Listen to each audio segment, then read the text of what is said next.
রাজ্যের সমস্ত এসএসকেএমএসকে শিক্ষক শিক্ষিকা একাডেমিক সুপারভাইজার মাদ্রাসা পৌরসভার শিক্ষক শিক্ষিকাদের আমার চ্যানেলের পক্ষ থেকে আন্তরিক শুভেচ্ছা জানিয়ে শুরু করছি আজকের এসএসএ নিউজ।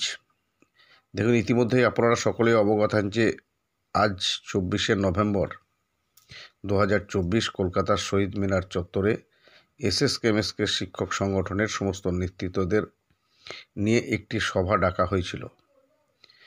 যথারীতি সেই সভা আজ সম্পন্ন হয়েছে। তো এখন সেই সভায় কি সিদ্ধান্ত হলো বা সেই সভায় মূল বিষয়টা আপনারা শুনবেন আমাদের রাজ্য নেতৃত্ব মাননীয় মুকলেশ রহমান বিশ্বাসের কাছ থেকে। তার আগে আমি কয়েকটি কথা বলে নিতে চাই।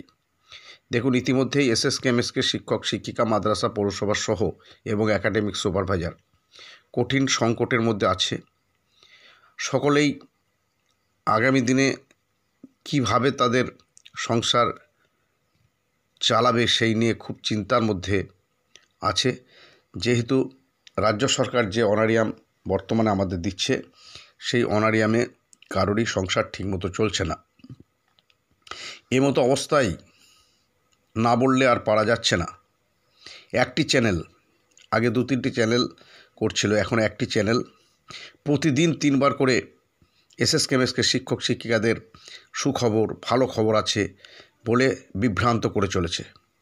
আমি এসএসকেএমএসকে একজন সাধারণ শিক্ষক হিসাবে বলবো, ওই চ্যানেলের কমেন্ট বক্সে আপনারা আরও কড়া ভাষায়, আপনারা লিখছেন, অনেকেই লিখছেন আমি দেখছি, আরও কড়া ভাষায় প্রতিবাদ করুন।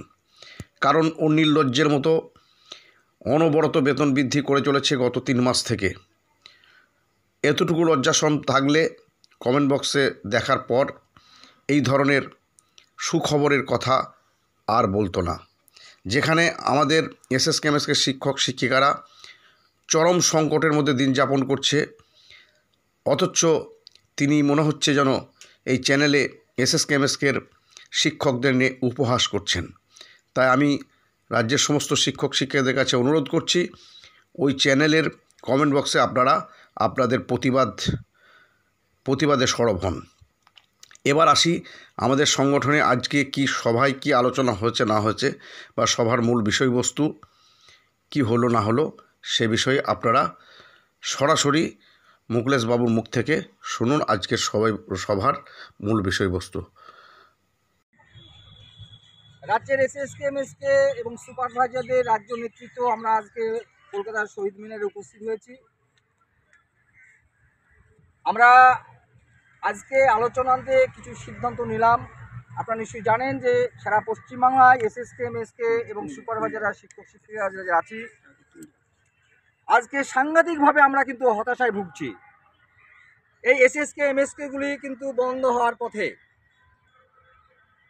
আজকে কেন্দ্র শিক্ষানীতি যে কথাটা বলতে চাইছে, আগামী দিনে সমগ্র শিক্ষা অভিযানের টাকা বন্ধ করে দিতে চাইছে, বা বিভিন্ন বিষয় নিয়ে যারা বলতে চাইছে, এসএসকেএমএসকে কিন্তু আগামী দিনে থাকবে কি থাকবে না, এটা যথেষ্ট শঙ্কার মধ্যে দিয়ে আমরা আছি। যার জন্য আজকে আমরা সবাই মিলে বসে একটা সিদ্ধান্ত নিয়েছি।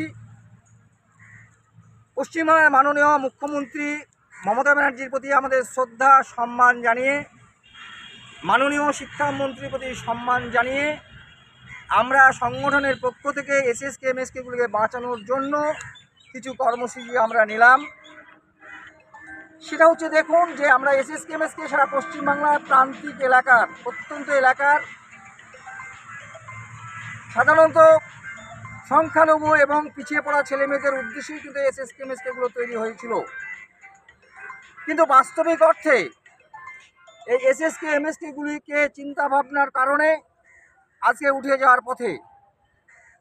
শিক্ষক নিয়োগ নাই, স্কুলগুলো উঠে যাচ্ছে। আজকে যে প্রত্যাশা নিয়ে আমরা এখানে শুরু করেছিলাম, সেই প্রত্যাশা কিন্তু বিলীন হতে বসেছে। তাই আমরা আগামী দিনে, আগামী 16ই ডিসেম্বর আমরা নির্দিষ্ট কিছু দাবি নিয়ে প্রত্যেক জেলার জেলা সভাধিপতি এবং জেলা শিক্ষা কর্মদপ্তর কাছে আমাদের সম্মানজনক স্মারকলিপি আমরা জমা দেব।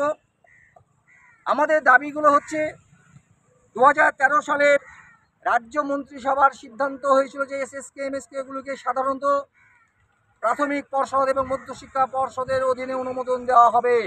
এটা বর্তমান সরকারেরই কিন্তু সিদ্ধান্ত, যেটা 2013 সালে রাজ্যের বিকাশ ভবন থেকে এনওসি দিয়ে দেয়। 2015 সালে এই স্কুলগুলোকে অনুমোদন দেওয়ার জন্য পার্ক স্ট্রিট ভবনে তার ফাইল কিন্তু টেবিলবন্দি অবস্থায় পড়ে আছে। কেন সেই স্কুলগুলোকে এখন পর্যন্ত অনুমোদন দেওয়া হলো না? আমাদের প্রশ্ন হচ্ছে যে এই এসএসকে এমএসকেগুলি এই সরকারের বিগত দিনের সিদ্ধান্ত মোতাবেক, রাজ্য মন্ত্রিসভার সিদ্ধান্ত মোতাবেক দ্রুততার সঙ্গে অনুমোদনের ব্যবস্থা করতে হবে। দ্বিতীয় নম্বর যে বিষয়টা হচ্ছে যে 2010 সালের পর থেকে এসএসকে এমএসকে কিন্তু শিক্ষক নিয়োগ নাই। আজকে যার বড় নাই, আজকে আমরা এসএসকে এমএসকে ডিফাঙ্ক্ট হতে বসেছে। আজকে যেভাবেই হোক, আজকে এই গ্রাম্য স্কুলগুলোতে যাতে শিক্ষক নিয়োগ হয় তার ব্যবস্থা করতে হবে। আজকে আপনারা জানেন যে বর্তমান পরিস্থিতি চলছে, এই দ্রব্যমূল্যর বাজারে আমরা যারা বেঁচে আছি, আমরা মরে বেঁচে আছি। যার জন্য আজকে মাননীয় মুখ্যমন্ত্রী এবং মাননীয় শিক্ষামন্ত্রীর কাছে আমাদের কাতর আবেদন যে আমরা আপনার রাজ্যের লোক, আপনি চান না যে এই সব শিক্ষকরা না খেয়ে মরে যাক। আপনার হৃদয় উদার, আমরা বিশ্বাস করি। সেই জায়গায় দাঁড়িয়ে এসএসকে এমএসকে এবং সুপারভাইজারদের যাতে সম্মানজনক বেতন বৃদ্ধি করা যায় তার ব্যবস্থা করার জন্য আমরা আপনার কাছে অনুরোধ করছি। এই দাবি আমাদের থাকবে। চতুর্থ নম্বর বিষয়টা আপনারা জানেন, বড় দুঃখজনক ঘটনা যে এসএসকে এমএসকে যারা কর্মরত অবস্থায় মারা গেছে। রাজ্যের পঞ্চায়েত দপ্তরে 2017 সালে নির্দেশিকা ছিল যে এই জায়গায় যারা কর্মরত অবস্থায় কাজ করছে তারা 10 বছর যদি পূর্ণ করে তাদের টার্মিনাল বেনিফিটটা তাদেরকে দেওয়া হতো।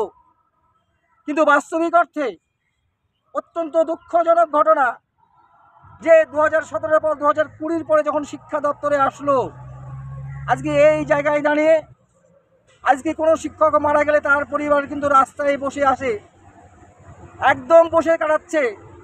যেমন ডোমকলের আমার একটা মহবুল হক বন্ধু, আমার সে প্রাইমারি স্কুলের শিক্ষকতা ছেড়ে আজকে এই এমএসকেতে যুক্ত হয়েছিল, 2 বছর আগে মারা গেছে। তার স্ত্রী কাপড় সেলাই করে সংসার যাপন করছে। মাননীয় মুখ্যমন্ত্রী, মাননীয় শিক্ষামন্ত্রীর কাছে আমি অনুরোধ করব যে আজকে আপনি আপনার হৃদয় দিয়ে ভেবে দেখুন যে 2017 সালে অর্ডার থাকা সত্ত্বেও আজকে কর্মরত অবস্থায় এই শিক্ষকরা তাদের পরিবারগুলো কেন সেই টার্মিনাল বেনিফিটের টাকাটা পাবে না। তাই আমাদের এই দাবিটা থাকছে যে কর্মরত অবস্থায় যারা মারা গেছে তাদেরকে বিগত দিনের সরকারের নির্দেশিকা মোতাবেক তাদেরকে এই টার্মিনাল বেনিফিটের টাকাটা তাদের পরিবারকে দেওয়া হোক। পাশাপাশি আমাদের সকল শিক্ষক শিক্ষিকা এবং যারা আছে সুপারভাইজার, যাদের 3% ইনক্রিমেন্ট এখনও হয়নি, সুপারভাইজার যারা আছে তাদের ইপিএফের যে কথাগুলো আছে তাদের করা হয়নি, তারা যে সুপারভাইজ করছে স্কুলগুলোতে, তাদের ভবিষ্যৎটা কী? তাই সেই বিষয় নিয়ে আমরা বলতে চাই সকল শিক্ষক শিক্ষিকা এসদের আমাদের আগামী দিনে পেনশনের ব্যবস্থা করতে হবে।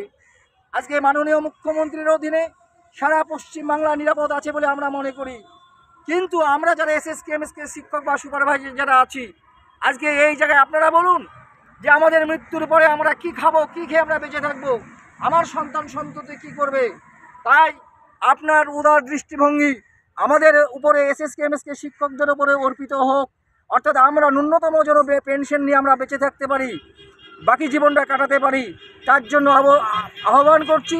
এবং এই আমাদের দাবি এটা থাকছে যে সকল শিক্ষক শিক্ষিকা এবং সুপারভাইজারদের জন্য পেনশনের ব্যবস্থা করতে হবে। পাশাপাশি আর একটা কথা বলছি যে এসএসকে এমএসকে 2019 সালের যে গভর্নমেন্ট অর্ডার ছিল, যারা 60 গ্রহণ করেছিল যেসব শিক্ষক শিক্ষিকা, তারা কিন্তু তাদের প্রাপ্য অধিকার বলুন, প্রাপ্য মর্যাদা বলুন,